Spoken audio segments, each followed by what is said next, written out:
But you know what? You in a good spot though. I'm gonna tell you why. Because you won't get saturated like you would get saturated here. True. And get oversaturated by all this what's going on as far as the radio stuff.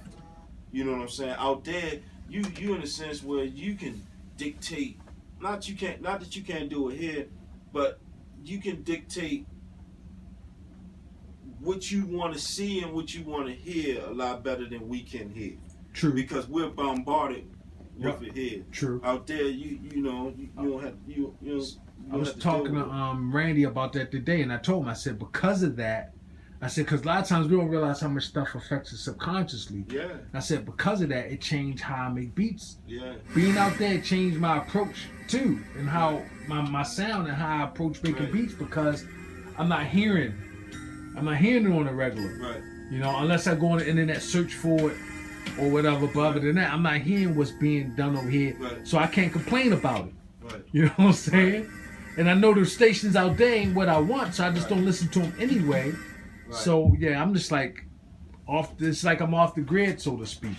I mean, that's how I be. You know what I'm saying? Where like, where people be like, you know, they be quoting a lot of MCs and a lot of producers. Like one dude heard me one time. He's like, man, you remind me of Apollo Brown. I'm like, man, who is Apollo Brown? You feel what I'm saying? Cause like, I'm not the type of producer that sit back and this is all I listen to. It's like an NBA player. When you ain't in the league playing and the season over, you ain't gonna play summer league basketball.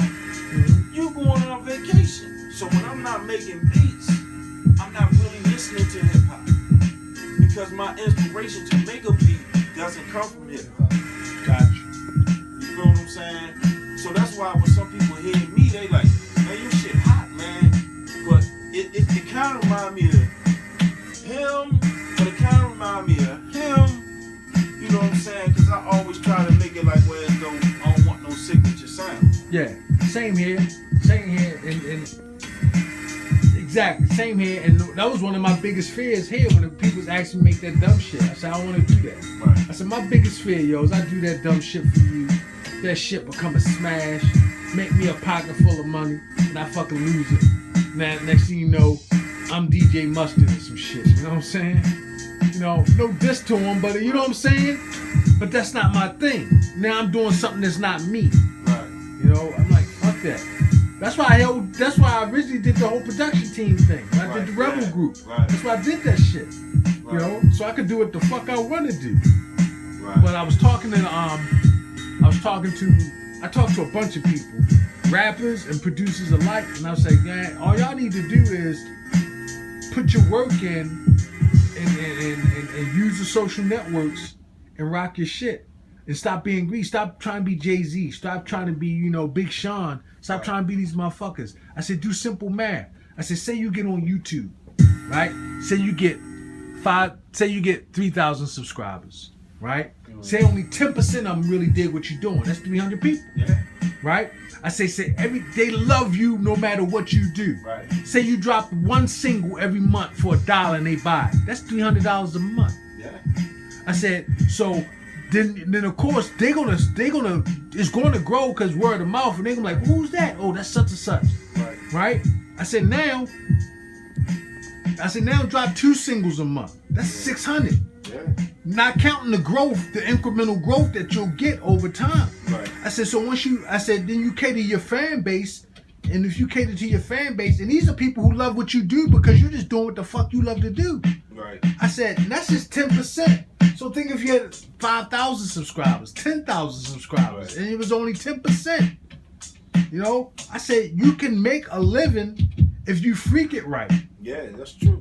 You know, I said it's just all about, it's just numbers and caring enough. And I said the reason why YouTube is so popular and Very Sick Beats, myself, Boondock. Who is Very Sick Beats? Oh, J Phil. He be hitting me all the time. Oh man, he a good dude, yo. He Yeah, got I don't know who he is, but I mean, he be hitting me all the time. yeah, he if you go to his page, he do a lot of like tutorials and shit like that. Okay. But he a musician. And I mean, you need to watch one of his segments because he'll take a record, right, and play a record, and then he will play the joint and say what sound better, and then he'll record the record, right, sample it, then he'll do his rendition of it, playing it, and then he'll chop it up and make a beat out of both of them and ask which one's best, which one wins this time, vinyl. He still does that? No, he hasn't done it in a while. I told him, I said, you need to do those joints again. And then he also got the Dilla segments where he plays Dilla songs. So he a musician. He used to live. Funny thing is, when I was going to Ohio, I was going to this joint out there called Everyday Records. He said, yo, I used to live around the corner from there. I was like, you out there? He said, no, I'm in Atlanta now. I said, oh, man. And that's how me connected. We talked quite a bit because I wanted to do a project, but it's kind of like, I was traveling with my cousin, man. I'm like, yo, you can't get out your own way. I said, man, I be giving you gems, yo. You can't do it. I was like, man, we need to make. I said, you with your musicianship, I get you and some other people. We need to make joints that sound I like. remember you tell me about your cousin, man. Yeah, make joints that sound like vinyl records. I said, matter of fact, we should do that and then put the shit out on vinyl. See, that's what I've been experimenting a lot with. That's why when you heard those beats, you know, the ones where I was playing the chords and all that, and you was like, man, is that a sample? You know what I'm saying? Cause see, like, my thing was like you get a lot of musicians that know how to play that are damn Mozarts on some of the instruments they're on, but they don't know how to make it sound like a sample because they don't know how somebody like us chops a sample up. They don't have the ear. You know what I'm saying? And I used to, cause I've been around musicians since I've been making music for a long time. And they used to always tell me, they was like, Riz, you got that ear. You got an ear. You got an ear. You got an ear. I mean, I never really understood what they were talking about because it was just natural to me. You know, maybe because I used to be a DJ, I don't know. But it was just natural to me. And, you know, like, I know y'all been through it before. You know somebody that play. You be like, I want you to just play, man. Just play. And I'll just grab pieces from you. And then when you chop it up and you let them hear it, they're like, wow, man. Yeah, you know, because they didn't. The thing is, a lot of musicians they've been taught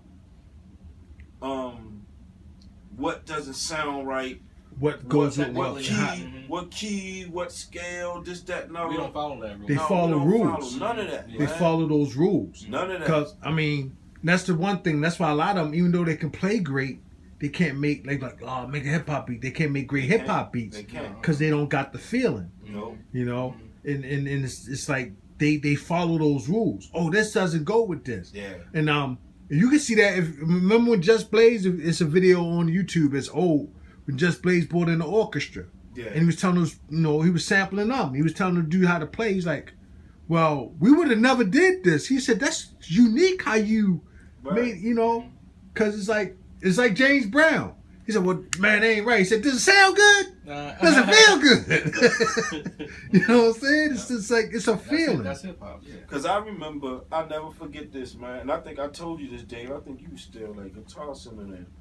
My man Warren Hurst that worked for Roland, just before the Phantom G came out. Remember I told you I went to New York and I was up there with Warren. Me and my man went up there. Warren told us come up there. He had the Phantom G, the prototype in his hotel room. And he took us up there and we was up there with Ja Rule the Damager and everything, hanging out with them. So Warren was listening to my beats.